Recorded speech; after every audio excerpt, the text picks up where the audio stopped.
Hello, hello. I infamously did not give you any heads up, but I am excited about this topic, and I realize my schedule is very busy the rest of the weekend, and I think if I honestly don't do it today, I'll forget it. So we're going to do it right now. I want to talk about storytelling. In fact, this is going to be industry secrets. Technically a Q and Trey, especially if you guys have questions, but sometimes on Fridays, I review some of your guys' videos and kind of talk about, okay, here's from my experience.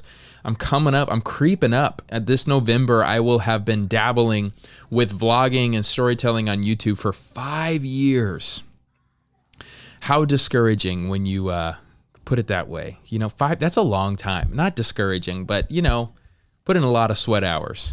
Anywho, heads up or overrated. Shout out to you. Thank you for showing up. But I think, I've learned a lot of trial and error. I think I listened to a lot of the wrong advice when I started out. I listened to people like Gary Vee where they're like, just document, don't create. What does that even mean? Ryan, it's just a process of just talk about what's going on. And I think there's something powerful about that to a degree. But I also think you need to vlog with a vision. And a lot of people aren't vlogging with a vision. It's this assumption that, oh, you can watch my vlogs because I'm just so interesting. That's true if they've met you and you've been able to really win them over with, just through day-to-day conversations. But when you realize you're making videos for people who have never met you before, you have to really keep in mind people's attention. And so I'm actually encouraged/discouraged. I'll tell you why. But my latest vlog, it actually hit a retention rate that I've been trying to hit for a while. I heard in an interview by Mr. Beast with Colin and Samir that the perfect retention rate you want to reach is 70%. Meanwhile, other people say it's a great video if your retention was 50%. This is something not enough churches are talking about, especially when the quarantine started. People were saying, look, we have, especially Facebook, because those numbers are so bloated, we have thousands of views. This is awesome. Well, the question is, okay, what was your watch time and what was your retention rate? Because even Facebook counts 1 second view as you're scrolling by. Facebook may have just somehow suggested a friend of yours liked the video. And so, shout out to you getting 1,000 quick looks, but what was your retention? Did they watch 20% of the service? Did they watch, whatever? I'm about to hit 7K. Thanks, Vaughn. I don't know why I said it's discouraging. My squad is amazing. It's just like, wow, 5 years. It just feels like a long time. But yeah, it's like, that's the real thing. And so Mr. Beast, if you don't know him, he's like the top YouTuber in the world. He averages like over 100 million views per video. It's insane. But he talks about, for him, everything's about retention and watch time. And so the part that I'm bad at is a huge part of retention and watch time is to create a thumbnail and a title that grabs people in. I'm the worst at that. I wish I could hire somebody almost full time to just say, hey, I'm going to make the video. Can you make me a killer thumbnail and make it provocative enough to where they'll want to click, but also truthful enough that I'm not a liar? I don't know how to achieve that. Okay. So I'm not going to give advice on how to do a thumbnail. I am not giving advice on how to create titles that captivates people's attention. I actually think when we're doing ministry type vlogs, which is most of the people who most people who listen to me, they're seeking advice. How do I implement this into my ministry? And that's why I want to help out right now. It is very, very hard to come up with titles. Honestly, searchable titles are important, but even more than that is creating a video in such a way that YouTube understands how to recommend your video to other viewers. It's hard. I have not figured it out. But all that said, my analytics showed up this morning on how my latest vlog did. If you didn't know, go watch it. I guess we're going to watch it together right now. But I uploaded a video Wednesday of my time in Portland. And throughout my editing process, I edited just a little bit different. And so I want to walk you through that and hopefully help you and talk this out. So I'm going to roll that Industry Secrets intro, and then we're going to get going. Okay, so let's check this out here. We have the analytics for my latest video. So as you see right here, this is the back side of a waterfall. No, this is the back side of my latest documentary titled "I Don't Like My Preaching Anymore. John Mark Comer will fix it?" ? Probably too long. You'll actually see. Let's see. I looked at some stuff, so it's performing a little bit better than my typical videos.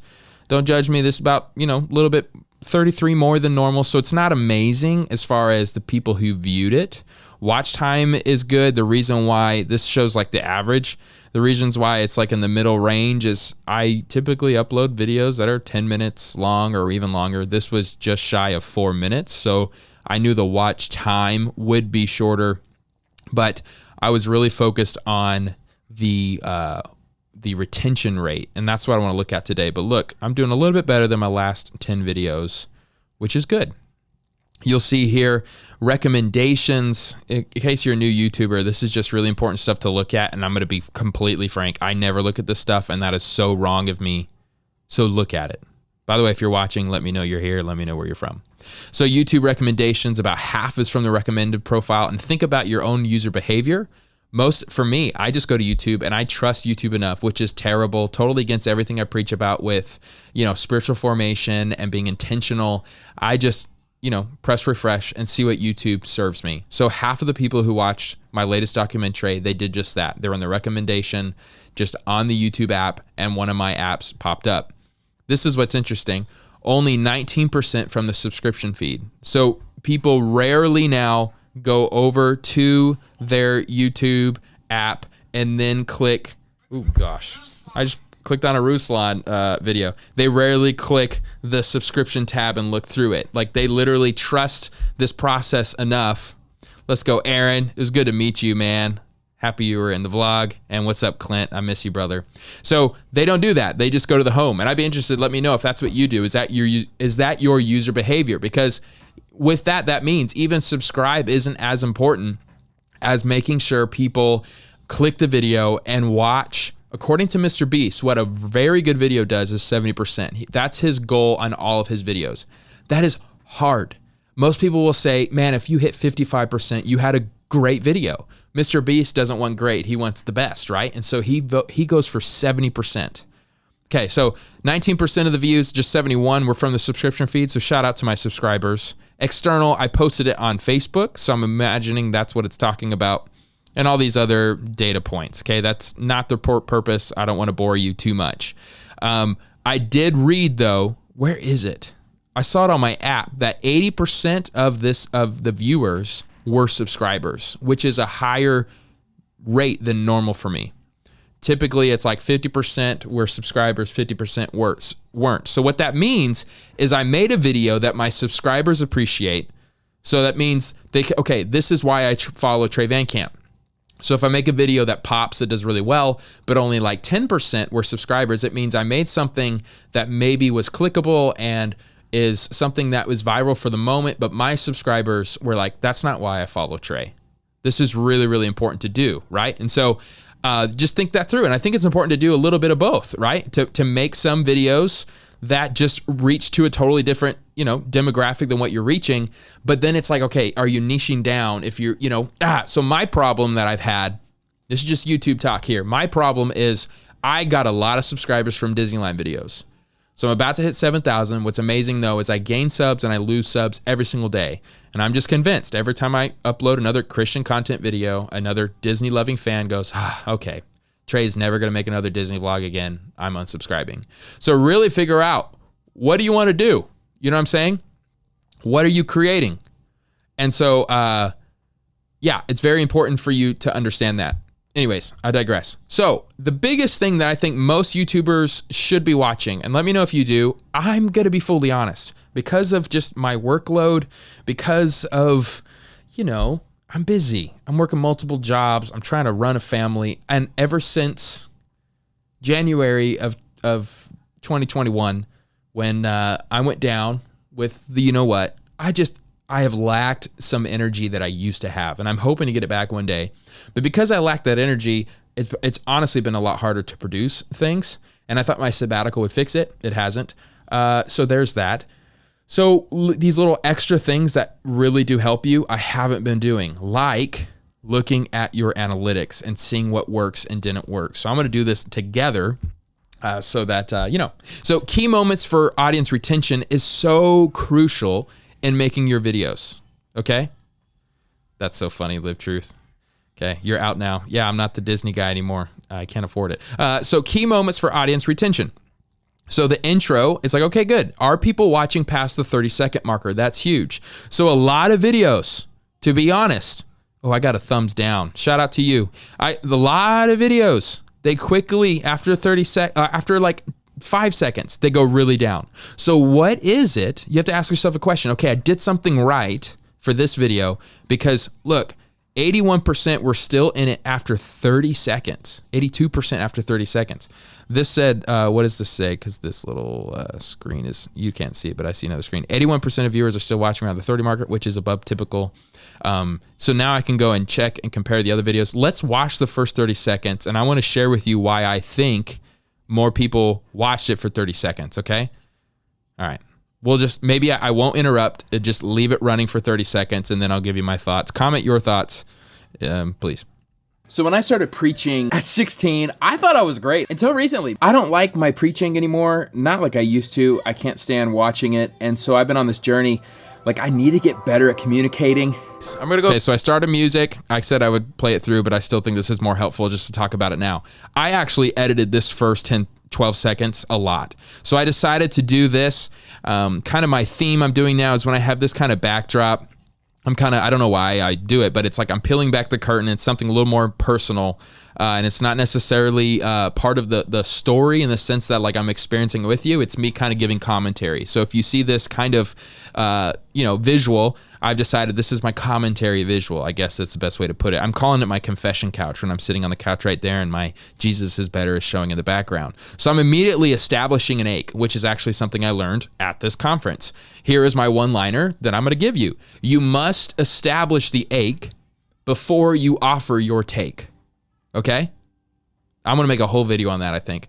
But that's good enough for now. You must establish the ache before you offer your take. So why should they care? Why should they keep watching after 12 seconds? I'm being honest here. And by the way, I also, come on. 16, I thought I was great until recently. So then I zoomed up and did this just to keep their attention. I don't like my preaching anymore, not like I used to. I can't stand watching it. And so I've been on this journey, like I need to get better at communicating. So I literally am talking about I'm going to be on a journey to get better at communicating. And now I just jump cut into, this was now a few days before of actually me leaving for Portland. I'm going to go learn how to preach better. Sound good, Faith? Giving context? All right. Do I need to learn that? Yes. So anytime you can be playful and self-deprecating, that's it. And your children will always do that for you. So did that. So people are still tuned in 20 seconds in. I don't do the long intro anymore of like, I used to have this whole like, this music that would say, okay, this is a documentary and it kind of mentions how Jesus is better. I try to like achieve all these different things. Now my only marker is I just show that documentary title and also music's in the background that flows into the actual video. Didn't you have an old, yeah. So I do have another one-liner about tension. Grabbing a tension is what grabs attention. So if you know me, you know I hate being late to the airport. Yeah, we're gonna be late to the airport. Flat tire. Okay, this is important to know. So 30 seconds in, I actually already covered that I want to be a better preacher. My child thinks I need to be a better preacher. I'm traveling to Portland, but I got a flat tire. Now, back in the day, what would I have done? I would have made 2 minutes out of my flat tire experience because it was funny. It was terrifying. I filmed a lot, but I'm trying to learn the value of cutting, deleting your darlings or something like that. It's like, okay, does this serve the overall main story? And it didn't. Now, I thought it was fun. I thought it was funny. It was also a bit terrifying because we were so close to the freeway that our vehicle would just shake after every time somebody passed by. I didn't like that. And I documented that to a degree. I took all these different angles. But as I went back and I started editing, I thought this doesn't help a ton. Nobody cares. And so I moved on. So I did enough to show there's some more tension. I got a flat tire. Am I going to make it? But then I moved on, just showed one clip of me at the airport, like me in the airplane. And now I have drone footage. I'm setting more context that I'm in Portland, Oregon. Now, mind you, I'm not saying I'm like this editing genius, but I did hit 70% retention. So I'm trying to evaluate with you what made people stay the whole time. Okay. Because look, I'm telling you, man, if you're in the YouTube world, you're like, yeah, this is really good analytics. You know, that's just good. Now, good point, Jeremy, about the drone. Maybe the drone shots make it pop better. You'd be surprised how, like, oh, sorry, I wasn't even showing you the screen when I was showing you the analytics. This is really helpful. Like, this is actually really good. You'd be surprised at how little people care about drone shots. You still have to be making forward momentum. Casey Neistat always talks about how, you know, people could care less about drone footage. It has to be serving the narrative. So for this point, it served the narrative that I now made it in Portland. I have like 15 minutes of beautiful footage, thanks to Dave Parks, of Portland, but I didn't include all of it because it doesn't help the story. Why are you crying? Okay, notice I'm already starting. I'm transitioning the audio of this next scene because I know this drone footage is beautiful, so I want you to see it, but I also don't want you to log out. So I'm going to give you another reason to stay. I'm going to help kind of push the story forward even more. You want daddy? So I think if I were to do it again, I would subtitle what she said. I think most people can hear. She just says, I want daddy. And she says, you want daddy? But honestly, it was late at night and that was one of the last things to do. And I said, forget it. So there's that. Also, that video was much longer. It was like 40 seconds and it was all very cute. But I thought, what? This isn't helping the narrative. Let's do enough to keep moving forward. We made it. Just asking him, I said, okay, so again, now I'm giving another drone footage, which is amazing, like butter right here, right? But I'm doing it to show, I said, we made it. Where did we make it from? Instead of me now explaining for a long time, we're at Bridgetown Church, I'm at this and that. I'm just gonna do drone footage and then show like that Instagram thing, like, hey, now you know, this is Bridgetown Church. I'm showing it to you both this way and a great drone shot. Shout out to Dave Parks, fully licensed, and it also, where we were flying was totally cool. He flew the mini drone too. That's what I want. That doesn't make any noise. It is so quick. You can fit it in your pocket. This drone is unbelievable. So now I'm showing this, and what am I doing? I'm not just so many YouTubers. I see this all the time. What do they do right here? They just wait till the whole drone footage was done. They leave the music, which is smart, and then they start the conversation. I'm already moving again, so watch. we made it. Just asking. So just asking. Okay, so I'm sorry. Him, I said, do you think anybody here has seen my vlog? My man Aaron, right? Aaron, which Aaron's in the house right now. Okay. So again, I'm 46 seconds in. When I remember this, it's weird. When I was originally editing this, I was a minute 30 in to when I was here.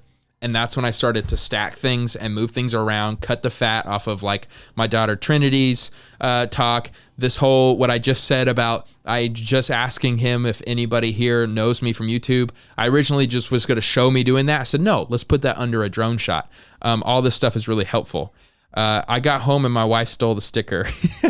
Okay, that's amazing. I'll have to send you another one. Okay, Here, I'm going to give you a sticker. Jesus Better sticker. We want to be like Jesus, not just in his character trait and his inner kind of life, but literally we want to teach and preach and lead and serve and prophesy and heal. So I really like this part. That's why I cut the music so that it kind of like really emphasized it even more. And it gives me the ability to change music, you know, to transition the next shot after this is over. Sick and give deliverance in the way and in the power and the spirit of Jesus. I mean, let's be honest.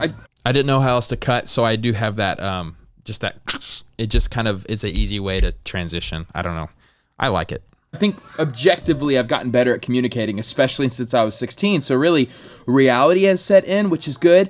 And so I feel like I'm able to more critically analyze my preaching and honestly more critically analyze my process. So I literally had like 3 minutes more of me talking about the importance of the process, the importance of, I was talking about how I gave stories about when I was 16 and how I really thought I was great and everybody said I was great. But the reality is there's a handicap, right? Like you were 16. So they were just like impressed that you can just string words together and not look too nervous. So all that stuff, like I think is still, you can justify and say, yeah, that's a helpful part of the story. You're kind of giving more background and context. But again, kind of the whole delete your darlings, it didn't super help.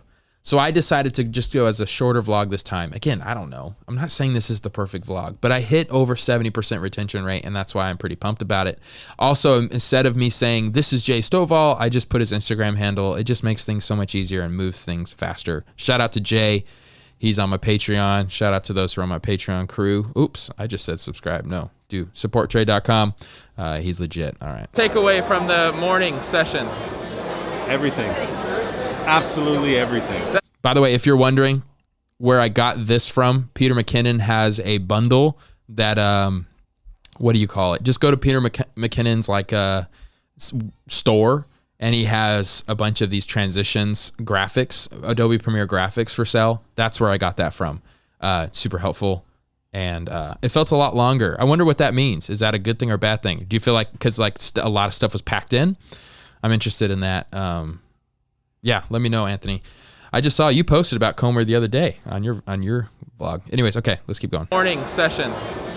Everything. Absolutely everything. That's not helpful. That's my That's takeaway. not helpful. Okay, what I also love is this lens I'm using now is a 17 to 70.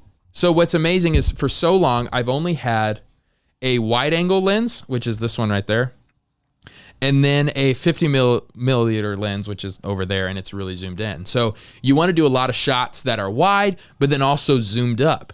And it's annoying when you only have one camera and you have multiple lenses and you just can't capture the moment. So I got that Tamron 17 to 70, and I just love it because it's a little bit, it's not as wide as I like. Like I love this 10 millimeter where it's just like really wide, but it's wide enough to where I can establish, I can vlog with it.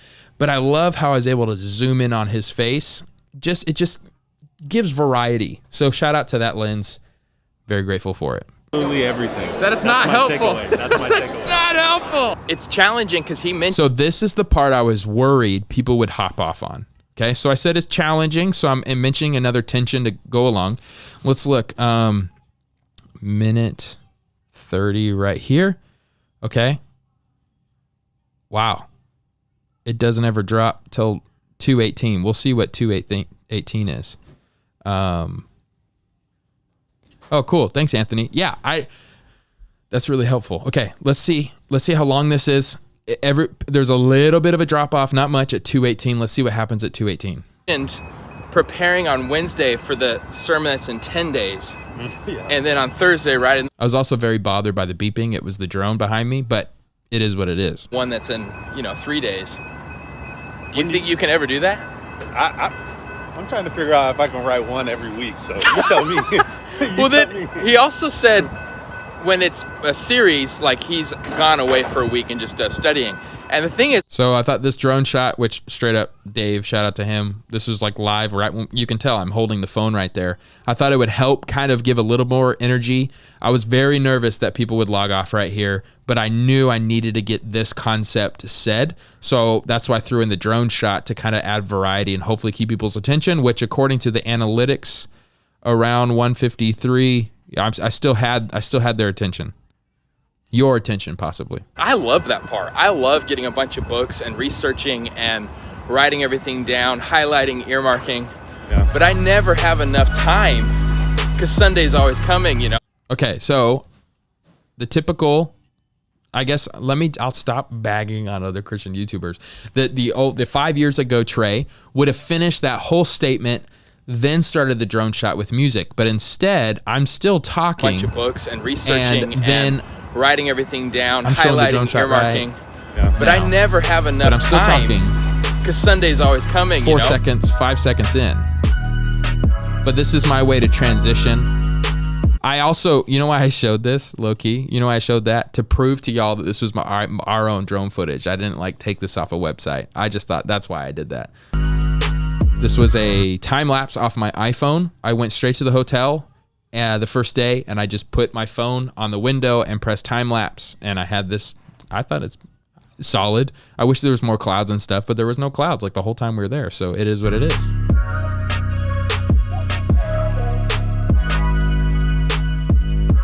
I wanted to show that I was enjoying the city, and I remember what I said here was really helpful, I think. So that's why I kind of set the context of showing the city again and showing me go on my whatever that scooter thing is called. Processing all the sermon process content stuff. I need a break. Okay, so wait, 218, there was a small dip. Let's see why.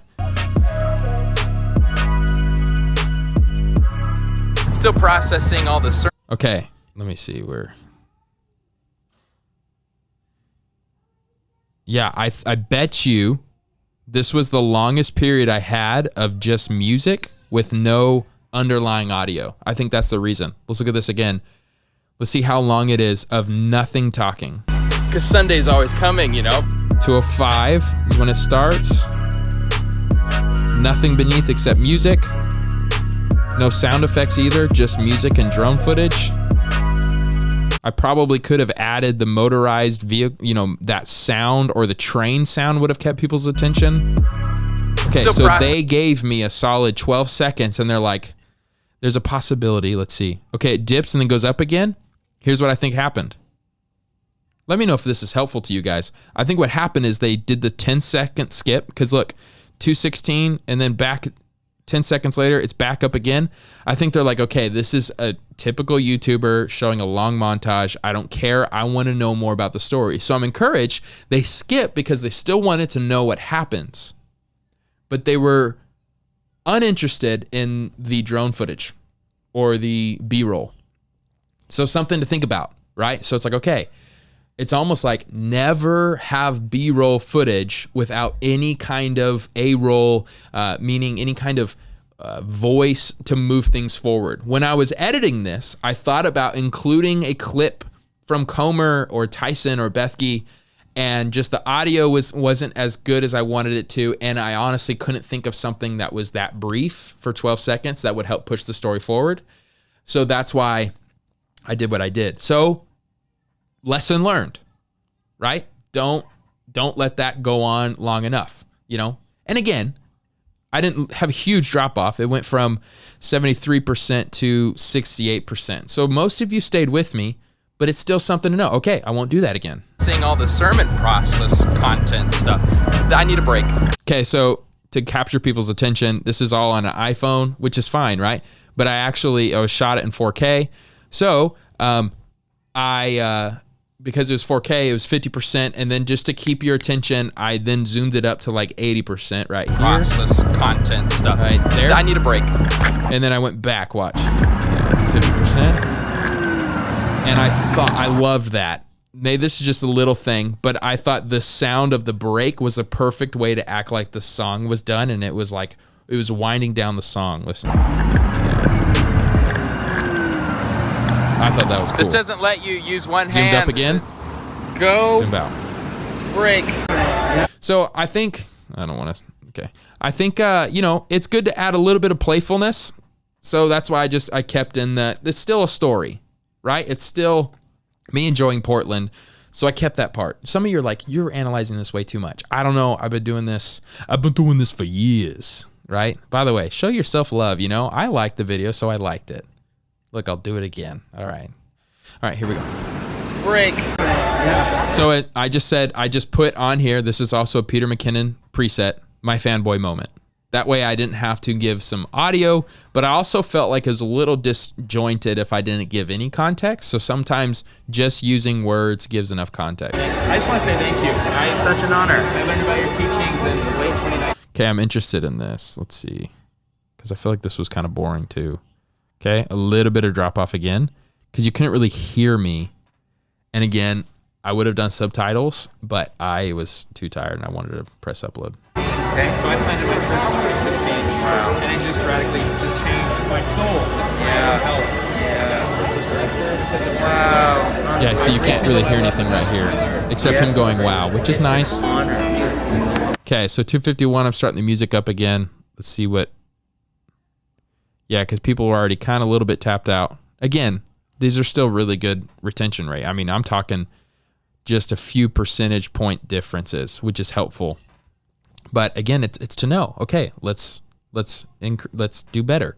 Shout out to Jay, who was holding my camera on this. I was kind of wishing he was like going to film the whole thing not like kind of half, but I also feel like that is weird just to be like sitting there filming somebody else talk to each other. So it's also funny because Comer kind of recognized, oh, what are you doing? But notice I'm starting the music up again before I go to the next scene. Yeah. Oh, we got the camera ready. Yeah. We're ready to go. Yeah, I am a little upset he didn't take his mask off. He's just following Oregon rules. I get it. He's smart. He didn't want this to go viral and then their church to get in trouble. I get it. But I really wanted a picture with his face. It's okay. I'll Photoshop it. I thought this was cool drone footage, so I wanted to include it again. Again, there was so much good drone footage. So let's see how this goes. 2 takeaways that were just so powerful. So just a few seconds without underlying voice, because again, people's attention spans are low. Me, that John Mark Comer mentioned. One, he said, emotional energy does not make up for spiritual power. So I like to subtitle those parts. Typically, you know me, I'm somebody who has like one-liners. And so if I have my one-liner and I want them to remember it, that's when I put it as a subtitle. And I also don't just have it all written out at one time. I like to make it punchy, grabs your attention. I feel like it is aesthetically pleasing. And now here I am again with the context thing. So like the black film background is there. And I also got that black film from, guess who? Peter McKinnon. Hope this is helpful to you guys. All right, let's keep going. So many times in my own teaching, I feel like I'm overreaching, which leads to under-teaching. So I almost subtitled that because I think that's a good one-liner that I've said before, but I thought, okay, I'm doing too much. You know, if I caption that one, I'm going to have to caption the whole sequence, and I don't want to do that. And it was late, and I was getting tired. So it was, a little bit combination there. So now I got some more. The other thing that he mentioned, and it's so stinking true. Do you see what I did there? See, it's the little things that just make you pumped about editing. Ready? Mentioned, and it's so stinking true. My zoom up zoomed into the whole thing. He said most pastors highly underestimate their congregation's intelligence. I'm hearing I really struggled at this part. Something was going on with my computer and the new, or maybe I need to update Premiere, but I was struggling getting the music levels and the audio levels right. So I think if I were to edit this again, I would make the music a little bit quieter because I think I'm competing a little bit with it. So listening back on it, and that's a tip when you're, I think you need to check the audio one last time before you export, and you use it once with headphones and then listen to it again without headphones because it's a totally different experience. What are you using for subtitles? Actually, for these, because they're just so short and quick, I just go to the text box thing and I type it all in myself. If it was something longer, I use Descript. If I'm posting something on Instagram or something and I just want the whole thing to be subtitled, I'm still using Descript, although I might be jumping off of it and just using the Adobe Premiere Pro option. I guess they have like their auto caption service. Shoot, you can just upload it into Instagram and they'll auto caption most of it for you now. But yeah, I type it in myself. That way I can really kind of control what it looks like, and yeah. And they overestimate their congregation's maturity. So helpful. Okay, so I'm 3:31 in. Okay, still, so there's something I've done the next 5 seconds that makes people know it's the end. Well, obviously it's the end of video because you can look at the bottom timeline thing. But it's getting close, right? So let's see what I did that kind of insinuated, hey, I'm done, so now people are logging off. So grateful for you, John Mark Comer. We've talked a lot about this on my Patreon. In fact, we're doing some private conversations. Okay, so I'm glad I mentioned the Patreon because I want people to know, because to me, it's like there was so much in this content I wanted to talk about more and to say, hey, I want to talk about this with you more, but obviously this documentary is not the context, so check out my Patreon. We have a live recording of it. You can still watch, and we're going to continue to have these conversations. So I'm glad I did that, but it will inevitably, because it feels salesy, people will log off. PDFs I created to kind of rally around the concepts I learned. So supporttrey.com. The link is in the description. Okay, that's at 3:45. I think people are really starting to, because they know it's done, and I'm giving my sales pitch, right? It's still 58%, still solid. Let me know if you want more documentaries. See you later. That was my way to see if people would, comment, and it invited some comments, which is cool. So we are now in Powell's Books, which is like, I think my version of heaven. So that little part right there was me wanting to include a fun moment, but I had nowhere else to fit it, you know? So what's up, Kim? So I'm just analyzing my latest vlog and giving editing tips to keep people's attention. So this is when I knew that I should give you guys kind of a backdrop of what I'm doing, because I looked at top moment, and check out what my top moment is. The whole video, which is cool. That's really cool. So they're like, yeah, the top moment was the whole thing. And so as of right now, I'm at 71.7%. Now the real question is though, I only have, and it depends on who I'm talking to. For some people, they're like, you got 373 views. A bunch of people, they're like, oh, wow, you're not even in the thousands yet. This isn't a good video. So the question is, would I stay in 70% range if this was pushed out to a ton of people? Obviously, I can't answer that. I don't know. My click-through rate, let me show you that. So 6.9%, 7.8% right now performing. So that's good. 6.6 as an average altogether. I think that's like a solid. I heard you want to do like 5 to 10%. So it's not amazing. It's not terrible though. I think my thumbnail is not bad. I think this title is bad. Thumbnail, you know, I'm doing this cutting off words. I'm still determining if that's the right move to make or not. But now I've kind of added, I wanted more context to let people know it's a travel vlog. So I use this handwriting font. And then to show Comer, so those who like Comer, boom, I can utilize that. So I'm pretty content with the thumbnail. This was too long-winded, but I don't have a solution. So if you're somebody who knows how to better title things, hit me up, let me know.